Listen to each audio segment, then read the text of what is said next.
Monday morning. The sunlight, thin as silk, slid through pristine white curtains, spilling across the cold marble floor of the Ellington estate, a place so perfect it barely left space for anything truly human. The sound of high heels echoed steadily sharp and cold, cutting through the silence like exclamation points.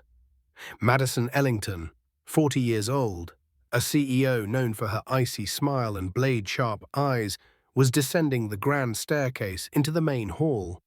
A cup of espresso in one hand, her gaze swept across the space like a general inspecting a battlefield. Then she stopped. In the middle of the carpeted floor, an area the house staff usually avoided when she was present, was an unacceptable scene. In Madison's world, a black woman wearing an apron sat on the floor. Beside her was Benjamin Madison's 7-year-old son, the child top experts had unanimously declared permanently non-verbal. He wasn't supposed to react, wasn't supposed to engage. I wasn't supposed to understand anything. But now he was staring at the woman with wide, sparkling blue eyes, and unbelievably he moved his lips as if trying to say something. "What are you doing with my son?" Madison didn't yell, but each word landed colder than ice. Her voice rang through the vast room, bouncing off opulent walls like a warning shot fired at anyone daring to disrupt an order built on wealth, status, and fear. The black woman stood up calmly, her eyes unsettlingly composed. "I'm sorry, Mrs. Ellington. I was just the cleaner," Madison cut in her tone laced with disdain and suspicion. "My son hasn't spoken to anyone in 2 years. And now I find you whispering something that gets a reaction out of him." She didn't need an answer. At that moment, Benjamin turned to the woman and smiled faintly. And in a voice barely above a breath, he whispered, "Merci, madame."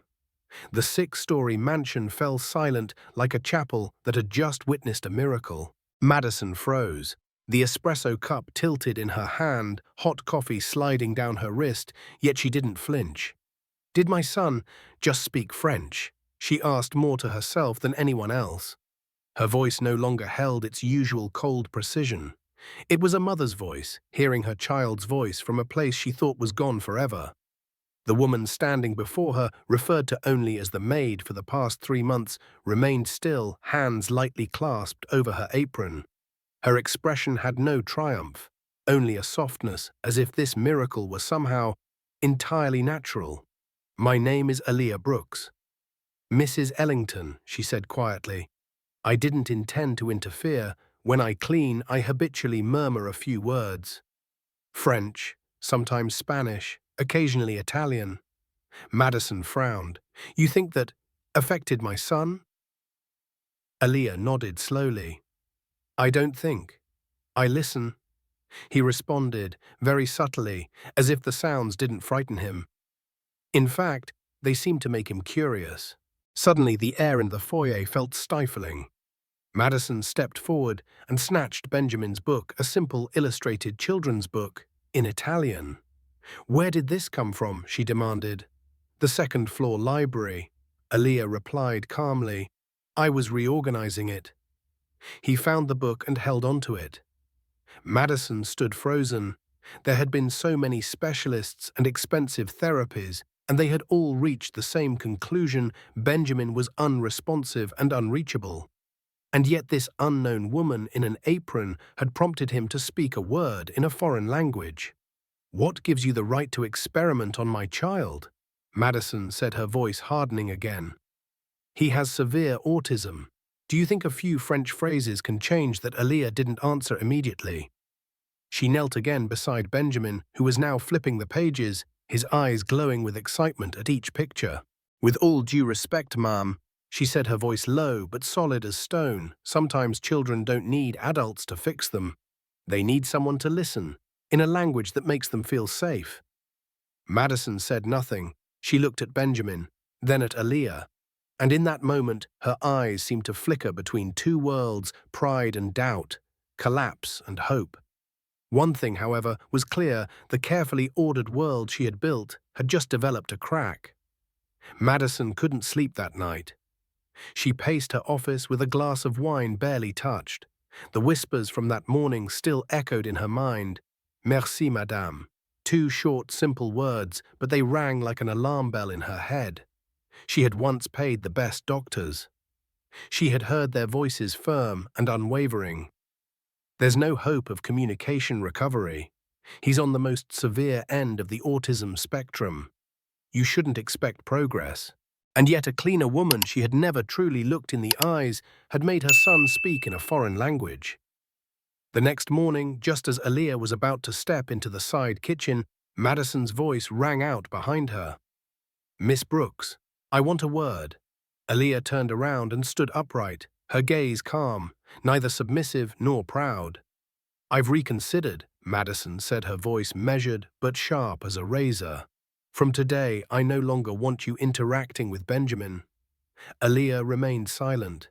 "I hired you to clean floors, not to read French to my son, not to plant false hope in my mind." She stepped closer, speaking as though she were delivering a financial report. "What happened yesterday might have been a coincidence. Benjamin occasionally makes random sounds. That doesn't mean anything. There is no scientific basis for this." "Yes, ma'am," Aaliyah replied. She didn't argue, didn't protest. She accepted it the way someone excluded from life learns to do, by waiting for the right moment. Madison stared hard at her. Her eyes were cold enough to make most people shrink. But Aaliyah stood firm, unmoved. "So from now on," Madison concluded, "you'll work in the basement and technical areas. Sandra will be responsible for Benjamin's living quarters." Aaliyah nodded. "I understand." No resistance, no sigh. But as she turned, there was something in Aaliyah's eyes that Madison couldn't name, a faint spark smoldering and persistent, as if she didn't need to argue, because the truth would speak for itself. That afternoon, the Ellington mansion's basement was cloaked in silence and dimmed by the soft buzz of fluorescent lights. There were no laughs here, no footsteps, just the scent of cleaning fluid and the sound of furniture being arranged by the hands of someone far too used to being pushed to the back. Aaliyah was reorganizing the chemical shelves when she heard quiet footsteps on the stairs. They weren't Madison's sharp heels, nor Sandra's hurried clatter. A male voice spoke softly but clearly. "Excuse me, Miss Brooks." She turned.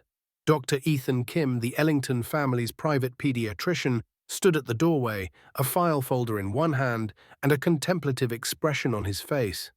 "I don't mean to intrude, but I must talk to you about Benjamin." She set the spray bottle down, wiped her hands on her apron, and nodded gently. "Do you have a moment?" he asked. "Of course, doctor."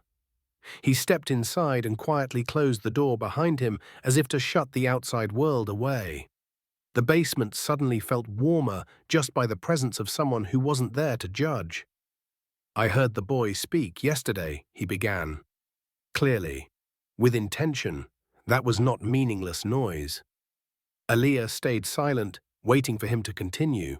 "In 2 years of monitoring Benjamin, I've never seen a response like that. Not after all the therapy sessions, not with all the medication, but in just a few weeks of your presence." He paused, trying to stay composed. "I need to know who you are." A brief silence. Then Aaliyah exhaled lightly, as if it was finally time to peel away the mask society had forced her to wear.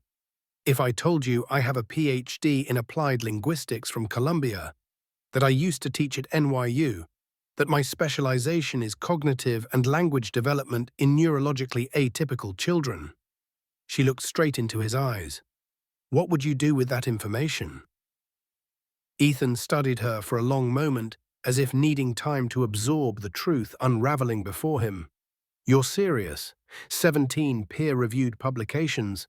I left the university when my mother fell ill. I needed money, and no one wants to hire a black professor as a private tutor. But they'll gladly pay me to scrub toilets." The room went utterly still. Ethan slowly nodded.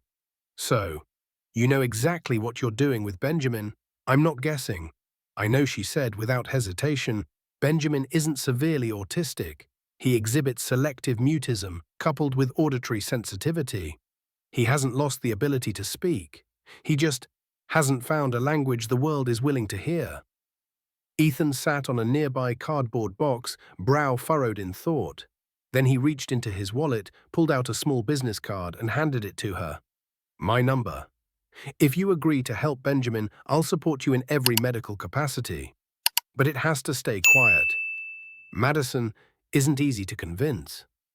After months of silence, Aaliyah accepted the card, gripping it like a fragile thread of hope. As he walked away, she remained alone in the basement, the card pressed tightly in her hand. For the first time in a long while, she had a plan. Not for revenge, but to help a child finally be heard. No one knew that the Ellington mansion's basement, once merely a storage space for supplies and cleaning equipment, had now become the command center for a secret mission to restore the voice of a child. The world had long declared permanently silent. Aaliyah began with the smallest of steps: no therapy sessions, no pre-written lesson plans, no spotlight.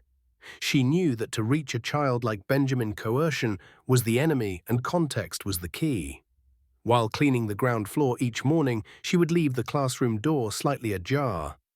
As she dusted furniture, she softly hummed children's songs in various languages: French, Spanish, Portuguese, and even Japanese. She didn't look at Benjamin, didn't say his name, never applied pressure. She planted language like seeds in fertile soil and withdrew. Benjamin walked in 3 days later while she was organizing the bookshelf on the second floor. He said nothing, made no noise, but when she began to read a short passage in Italian, he stopped. He didn't walk away like before. He didn't avoid eye contact. He stood there, listening. Aaliyah watched from the corner of her eye. The boy was blinking rapidly, a reflex of recognition. She said nothing more. She gently placed the book on the table, then left as if nothing had happened. The next day, the book was no longer there. A week later, she accidentally left another book under Benjamin's bed, a vocabulary picture book about animals in 6 different languages. No note, no instruction, just an anonymous gift for a child's curiosity to unlock on its own. He found it. That night, beneath the soft glow of his star-shaped nightlight, Benjamin whispered, "Dog, chien, perro, cane." Each word was like a musical note, clumsy but full of effort, as if the boy were learning to tune a guitar no one had ever let him touch before. Aaliyah heard it from the hallway. She didn't go in. She didn't interrupt. She leaned against the wall, eyes half closed, as if listening to the first concerto of a genius just learning how to speak. She knew the seed had sprouted. They say that in wealthy homes, the walls don't just have ears, they have memories. And sometimes those who stand in the shadows hear things they were never meant to. Sandra, the longtime housekeeper of the Ellington estate, was proud of her information management skills. She didn't just organize dinner parties and billing schedules, she also organized whispers from the back staircase. That evening, while checking the guest rooms in preparation for tomorrow's reception, Sandra paused at the south corridor, where the technical room door was slightly ajar.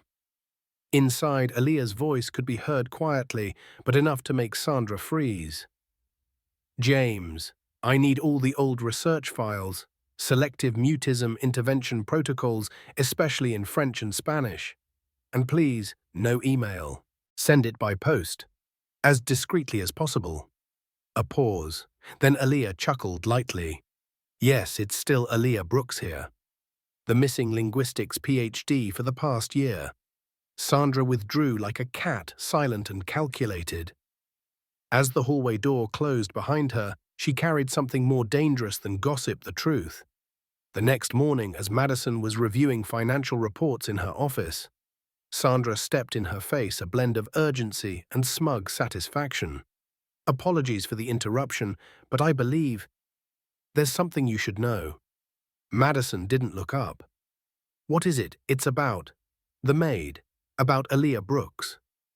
Madison glanced up, clearly exhausted. Did she do something wrong? Sandra sat down, trying to mask the thrill in her voice. "Last night, I overheard her talking to a professor on the phone. She said she was a PhD, taught at Columbia and NYU, that she's using Benjamin as a case study for language recovery." Madison set her pen down. The room fell into an eerie silence. "PhD," she repeated, her voice laced with disbelief and contempt. "A cleaning lady, I heard it myself," Sandra confirmed. And I think she may not be as harmless as we thought. She could have her agenda. Madison didn't respond immediately. A battle began to unfold inside her, a tug-of-war between the instinct to protect her domain and the faint flickering memory of the words, "Merci, madame," from her son's lips, something no doctor had ever achieved. At last she gave a slight nod, her voice returning to its usual icy precision. "Bring her in. Right now." Madison's study was always maintained at the perfect temperature, with ideal lighting and even ideal silence, until Aaliyah stepped inside, facing a gaze no longer neutral, but a collision of anger, suspicion, and caution. Madison stood behind her desk, the laptop already open and the screen turned forward. Aaliyah glanced at it. The Columbia University logo. A faculty profile page for Dr. Aaliyah Brooks, Ph.D. in Applied Linguistics, complete with a list of published papers and a clear professional photo. She didn't react. She nodded slightly, as if acknowledging that the mask had finally fallen. "You lied to me," Madison began, her voice low but sharp as a razor's edge. "You let me believe you were just a woman looking for a cleaning job. When, in reality, you're a doctor. I never said I wasn't." Aaliyah replied, calm, as if addressing a freshman seminar. "I simply was never asked." Madison slammed her hand on the desk. Why didn't you tell me from the start?" Aaliyah met her eyes directly. "So you could use my degree as another excuse to diminish me, say that even with all my education, I was still just a poor black woman scrubbing floors." The question landed in complete silence, not because it was too bold, but because it was too true. Suddenly, the door burst open. "Benjamin!" The boy rushed in, followed by Dr. Ethan Kim, who had just arrived for a routine checkup. In Benjamin's hands was a worn book, the multilingual dictionary Aaliyah had accidentally left behind. "Miss Aaliyah," he called out in perfect English, then instantly switching to French, "J'ai appris les chansons." And in Spanish, "Puedes enseñarme más palabras?" The room froze. Madison slowly sat down as if her knees could no longer support her. Her son spoke not just one language, not mechanical repetition, 3 languages, in one sentence, with eyes lit up, with life, with joy. Dr. Kim placed a tablet on the desk. "I think you should watch these." He played the first video, Benjamin counting from 1 to 10 in German, the second reciting the Mandarin alphabet. The third is singing a children's song in Arabic. Madison stared speechless. Dr. Kim continued, "In just 3 weeks, Benjamin isn't just communicating.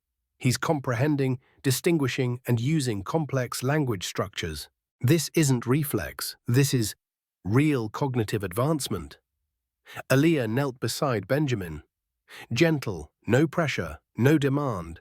"Benjamin, is there something you want to tell your mom?" The boy turned to Madison. Their eyes met for the first time in 2 years, without doctors' aides or intermediaries. Mama, Benjamin said in English as clear as a bell, "Miss Aaliyah says I'm not broken." He paused, then switched to Italian, his voice warm like spring sunlight. "Lei mi ha insegnato a parlare e adesso voglio." She taught me how to speak, and now I want to. Madison broke down in tears. Not loud, not dramatic, just a mother who had finally understood. Her son wasn't broken. The world never gave him the right way to be heard. Aaliyah rested her hand on Benjamin's shoulder, then looked up, not with resentment, but with the deep sorrow of someone who had long been forced into silence. "I didn't do this to prove anything to you, Mrs. Ellington," she said softly. "I did it because Benjamin deserves to be heard in the language he understands." The room held its breath. No one spoke for several minutes after Benjamin's quiet confession. Madison knelt before her son for the first time in years, not as a powerful woman on a pedestal, but as a mother trying to reclaim something sacred she had lost. "You can talk," she whispered, as if saying it louder might make it disappear. Benjamin nodded, eyes as clear as morning dew. "But every time I tried, you got sad, so I stopped." Madison cried again. Not the tears of defeat, but the tears of someone who had finally seen what they should have seen long ago. Her son didn't need fixing, he needed acceptance. She turned to Aaliyah, lips trembling. I was wrong. Aaliyah said nothing. She didn't have to. Dr. Kim stepped forward, his voice steady. The boy is making extraordinary progress. But if he's removed from the safe environment and from the person who unlocked him, the consequences could be serious. Madison looked up. Her voice was tight but resolute. I want you to stay, not as a housekeeper. She took a deep breath, as if learning to speak her truth for the first time. You brought my son back to me. I want you to stay as a teacher, a partner, someone Benjamin trusts. Aaliyah looked at her. No smile, no triumph, just a nod, like someone used to being doubted finally learning to accept trust when it comes late. I accept, she said, but on one condition. Madison frowned. What is it? Aaliyah sat down beside Benjamin, gently smoothing his hair. This boy is not a miracle. He's not a special case to parade. He's not a headline or a trophy. Benjamin is a regular child with an extraordinary mind. He needs to be loved the right way. Madison nodded slowly, quietly. Her eyes softened for the first time since the story began. She was no longer the woman armored in power, but a mother learning to shed her armor and embrace the fragile, truest thing. Benjamin wrapped his arms around both women. Then he asked in Portuguese, his voice innocent, Miss Aaliyah, Mama, are we a real family now? The question struck gently, but echoed into the softest parts of their hearts. Madison looked at Aaliyah. Aaliyah looked at Benjamin, and both smiled. A nod, a new beginning, no more titles, no more labels, only humanity and a boy who had finally found his voice. 6 months later, the Ellington estate, once described as a cold fortress for the ultra-wealthy, was filled with light laughter and a symphony of languages interwoven like an endless song. Benjamin darted down the hallway, clutching a Swedish children's book, his voice ringing out. Mama, guess what Kalek means love? Madison, the same woman who once didn't believe her son would ever speak, looked up from her laptop and smiled a genuine smile that was no longer forced. That's amazing, Ben. Go show Miss Aaliyah upstairs. What used to be the guest lounge had been transformed into a compact studio. Whiteboards, cameras, microphones, and stacks of language books lined the room where each week Aaliyah recorded videos on how to unlock language in children with developmental disorders. Benjamin, of course, was her star student. Their YouTube channel Learning with Benjamin had surpassed 2 million subscribers in just 4 months. Clips of the boy singing, reading, counting, and storytelling in multiple languages spread like wildfire, not because he was labeled a genius, but because the world saw a child once called permanently silent, now narrating his story in his own voice. Madison, who once believed in nothing but control, founded the Ellington Brooks Foundation, a non-profit funding early language programs for neurodivergent children. Money poured in. But more importantly, so did hope. Harvard invited Aaliyah to serve as a guest professor. Stanford proposed that she develop selective mutism intervention models for public education. 3 major publishers competed for her upcoming book, The Language of the Heart: How Multilingualism Unlocks Extraordinary Minds. Their story appeared on news outlets across the globe. But what brought Aaliyah the deepest satisfaction wasn't fame. It was the emails from mothers. My child whispered "Hola" today when your video played. Thank you for giving me hope again. One night after everyone had gone to bed, Aaliyah sat alone on the 3rd-floor balcony, her old notebook in front of her. The words she had written a year ago were still there. I was once a PhD. Now I clean houses. But my voice is still mine, and one day I'll use it at the right moment. She smiled, not because everything was perfect, but because finally the world had listened. 3 months later, the International Special Education Conference held in New York brought together over 5,000 educators, neuroscientists, parents, and policymakers from around the globe. A black woman in a crisp white blouse and navy blue blazer stepped forward on the main stage beneath lights and microphones and a sea of packed seats. She didn't need a lengthy introduction. Her name had been featured in every major publication for the past 6 months, Dr. Aaliyah Brooks. Beside her, hand held tightly, stood an 8-year-old boy with soft brown hair, clear eyes, and a calm, grounded smile. None other than Benjamin Ellington. The audience erupted in applause, like a rising tide, but Aaliyah merely smiled and gestured for the boy to approach the mic. The room fell into complete silence. Benjamin adjusted the microphone without a hint of fear and began in English. "My name is Benjamin Ellington. A year ago, people said I would never speak. They wrote it in my records, printed it in reports, and my mum believed them." He paused, looking down at the first row where Madison sat, tears silently tracing her cheeks, her arms wrapped tightly across her chest. But there was one person who didn't believe it. She never asked if I could speak. She just believed I always had a voice. I just hadn't been taught how to use it. He switched to French. Elle m'a appris à parler avec mon cœur. She taught me how to speak with my heart. Then Spanish. Ahora puedo decir todo lo que siento. Now I can say everything I feel.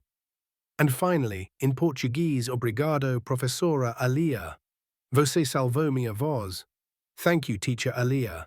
You saved my voice. The auditorium erupted into thunderous applause, not for his language skills, but because a child once labeled incapable had just proven that ability lives within silence, if we are patient enough to wait for it to speak. Aaliyah stepped forward, placed her hand gently on Benjamin's shoulder, then looked out at the audience. "A year ago, I was invisible. No one saw me. No one asked what I knew, what I could do. They only saw the apron, the mop water, and my skin color." She paused. Her voice wasn't loud, but it rang like a vow. "I didn't change myself to be recognized. I kept doing what was right until the world had no choice but to listen."